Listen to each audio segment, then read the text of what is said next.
Have you ever stopped to wonder what time really is? In our daily lives, it seems simple. We look at the clock, count the hours, and the day goes on. But in science, the story is entirely different.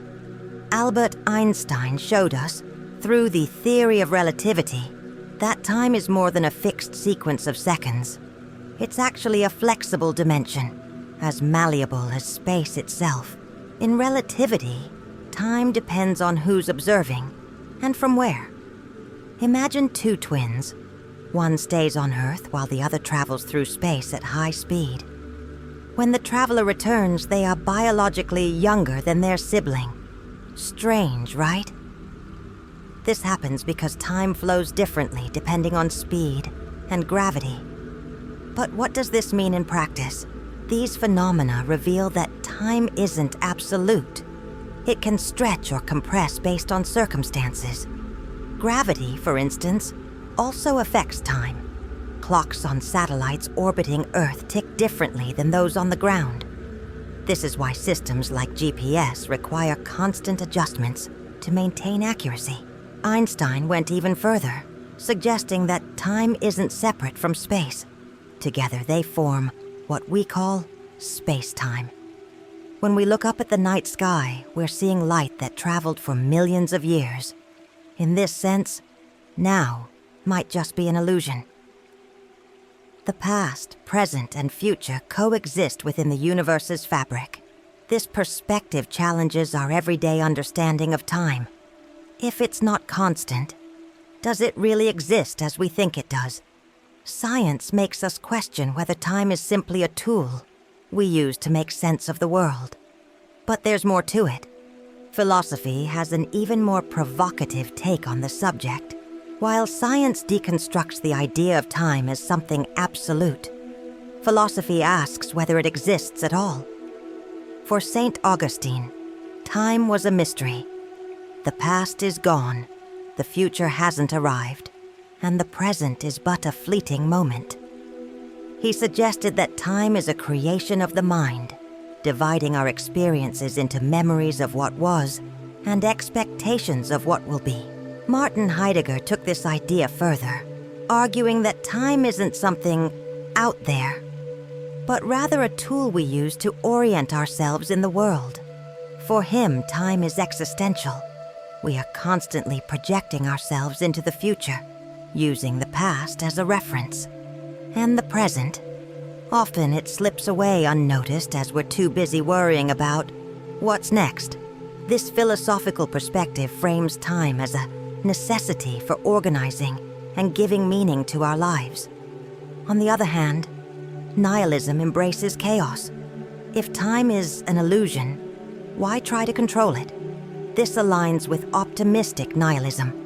By accepting that there's no universal meaning, we're free to create our own sense of purpose.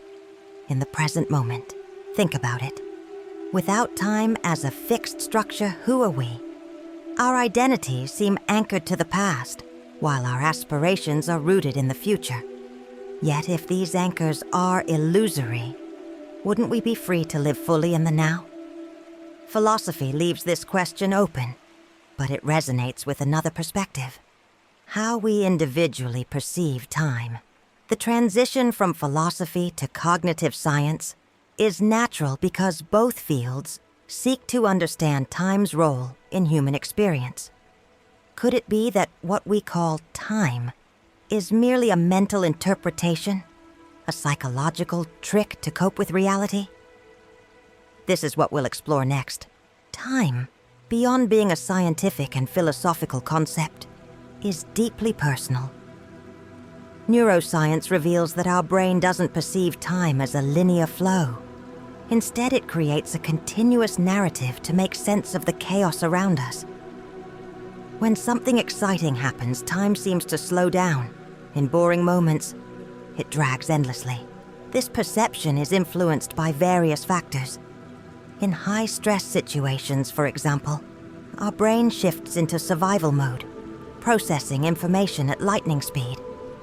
This can make a single second feel like an eternity. On the other hand, when we enter a flow state, fully immersed in an activity we love, hours can pass in what feels like minutes. Our internal clock is far from reliable. A classic psychological experiment illustrates how expectations shape time. Participants placed in a dark room with no external stimuli often reported that a few minutes felt like hours. Without external references, the mind loses its ability to measure time accurately. In essence, we live by markers we create, such as schedules, appointments, and calendars. The psychological impact of time goes even deeper. It influences how we plan, remember, and make decisions. Memories, for instance, aren't simple recordings of past events. They're reconstructions formed in the present. When we think about the future, we project possibilities based on these reconstructed memories. It's a fascinating cycle that shows how much of time is a mental construct. There's also a paradox. While we use time to structure our lives, it often feels like a cage. We're stuck in the past, reliving mistakes, or anxious about the future, trying to control it. But if time is so fluid and subjective, wouldn't it be wiser to focus on the present? This brings us to a liberating thought. What if time, as we know it, doesn't exist at all? This question naturally bridges to the next idea. If time is not a concrete entity but a perception, how does that change the way we exist? Let's dive into this transformative perspective in the next chapter, where optimistic nihilism meets the freedom of the present moment. If time is merely an illusion, how does that reshape the way we live? For many, time feels like an invisible force driving every decision. We plan, regret, anticipate. But what if we let go of the idea that the past and future hold real weight? Optimistic nihilism offers a freeing perspective. Without the constraints of time, we can fully embrace the one thing that truly exists, the present.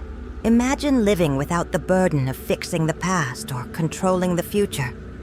The past, after all, is just a memory stored in the present. The future, on the other hand, is a projection, a guess. Both exist only in our minds, while the now unfolds before us. This perspective not only challenges our understanding of time, but also empowers us to rethink how we experience it. Without time, there's no rush. There's no too late or too early. Every moment is the right moment because it's the only one we have. This may sound radical, but it brings a profound sense of peace.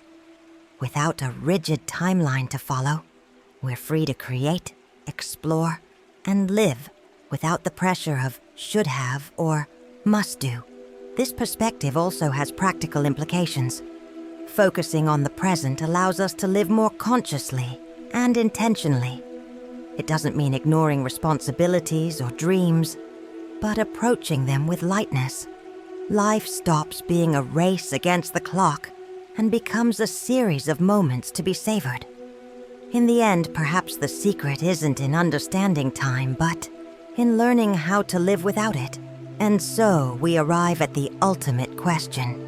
If time is just an illusion, what's stopping you from making the present the most important moment of your life? Perhaps by accepting that time doesn't exist, we can finally find the freedom we've been seeking. If there's one thing we've learned today, it's that time, so fundamental to our lives, might just be an illusion. Science has shown us that it's relative, a flexible dimension shaped by the universe's conditions.